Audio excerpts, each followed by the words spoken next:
जो कंपनी जो नौकरी कहाँ मिलती है, रिजर्वेशन कहाँ होता है, रेलवे में होता है, हवाई जहाज में होता है। कुछ लोग कहते हैं कि अरे यार ये सरकार मुसलमानों के नहीं, ये सरकार इस देश में समाज के दबे के खिलाफ है। एयर इंडिया में मुसलमान कितना काम करता था, एयर इंडिया भी क्या, कितना परसेंट था मुसलमान? 1%। 100 में 1, 99% कौन थे? मेरे मुल्क के मेरे दूसरे भाई थे जिनको रिजर्वेशन भी था, वो खत्म हो गया। अभी जो कलीना में एयर इंडिया की जो कॉलोनी है वो तोड़ के बिल्डिंग बनाई जा रही है, खत्म बिल्डिंग, उनका काम खत्म।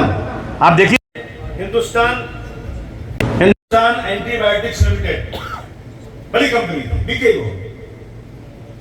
Project and development India limited, engineering project India limited, Pawan Hans limited जो हवाई जहाज का है, Pawan Hans limited, VNR company limited, central electronics limited, cement corporation of India limited, Indian medical and pharmaceutical limited, एलम स्टील प्लांट, बदावी steel plant, Durgapur steel plant, हेरो scrap Nigam limited, नागराल steel private limited NDMC, Bharat earth movement limited, ये सभी क्या?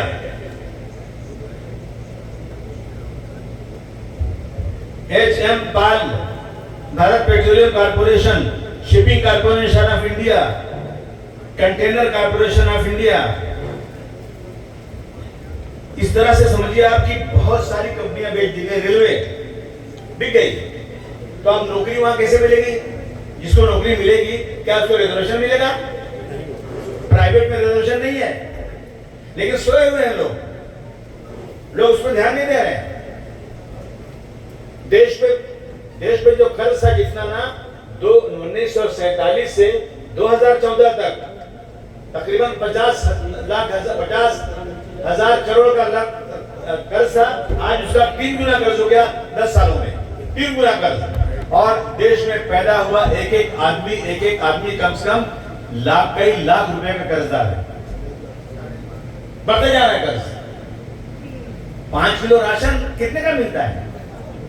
आप जो है कर्ज ला के देश के ऊपर कर बोझ कर रहे हो। ये हर जब भी इसका बजट सेशन होता है तो उसमें बजट में लिखा रहता है इतना पैसा जो है ना ब्याज में दिया गया, ब्याज दिया जा रहा है उसका। कम खाएंगे लेकिन बजट कर्ज नहीं लेना चाहिए, कर्ज दिया जा रहा है देश के ऊपर बहुत। ये सारी चीजें देश के लिए बहुत हानिकारक हैं। मैं समझता हूं कि अखिलेश जी ने जो 5 साल सरकार चलाई थी, मैं समझता हूं 1947 से 2012 तक यूपी में किसी ने ऐसी सरकार नहीं चलाई होगी, किसी ने चलाई। अभी मैं कल गया था, ये जो रोड बना है नागपुर वाला, क्या नाम उसका है? हाँ, समृद्धि रोड पे। यकीन जानिए अगर आप बैठे हो ना तो गाड़ी हिलती रहती है, जर्किंग बहुत ज्यादा है। अगर कोई गया हो तो देखा होगा। अच्छा, और वही सड़क एक अखिलेश जी ने बनाया है, कितने दिन है पता है आपको? 22 महीने में सड़क बनी है। अखिलेश ने कहा नेताजी से कि आपको 3 साल में इसका वो ओपनिंग करना है। नेताजी बोले कि 3 साल बहुत ज्यादा होता है, तो कितने दिन में? बोला जब मैं कम करूंगा, बोला रातों दिन काम कराऊंगा। पूरे देश में रिकॉर्ड है कि 22 महीने में 332 किलोमीटर की सड़क, गंगा जमुना के ऊपर ब्रिज और जमीनें इनकी सबकी एक्वायर करना, किसानों को पैसे देना और सड़क बनाना। और सड़क ऐसी कि एक प्रेस वाले ने एक गिलास भर के पानी रखा डैशबोर्ड पे और गाड़ी चलाता गया, वो 20, 30, 50, 100, 120 तक गया, पानी छलका नहीं। ये सड़क है, ये काम किया अखिलेश जी ने। 100 नंबर राज करो, हर 10-15 किलोमीटर पे गाड़ी खड़ी है और वो गाड़ी गांव में जाएगी जहां कोई जा नहीं सकता, वहीं पर FIR होगा, किसी को पुलिस स्टेशन जाने की जरूरत नहीं, FIR वहीं होगा। सब गाड़ियां खत्म हो गई, कुछ नहीं। अब आके खाली क्या, घर गिराओ, बुलडोजर गिराओ। हाँ, ये क्या मजाक है? दादागिरी गुंडागर्दी है या कोई सरकार चलाई जा रही है? और किसी की शिकायत सुनने को तैयार नहीं। अखिलेश जी सरकार आई ना तो उसके पहले जो सरकार थी उसने वहां का रास्ता बंद कर दिया था, उनके जो CM हाउस के सामने का रास्ता है कि यहाँ कोई आ नहीं सकता, यहाँ कोई आंदोलन नहीं कर सकता, अपने जगह खोल दो और जिसको आंदोलन करना नहीं आगे आंदोलन करो। मैं सबके आंदोलन को सुनूंगा और जो काम करके दूंगा। ये बात होती है।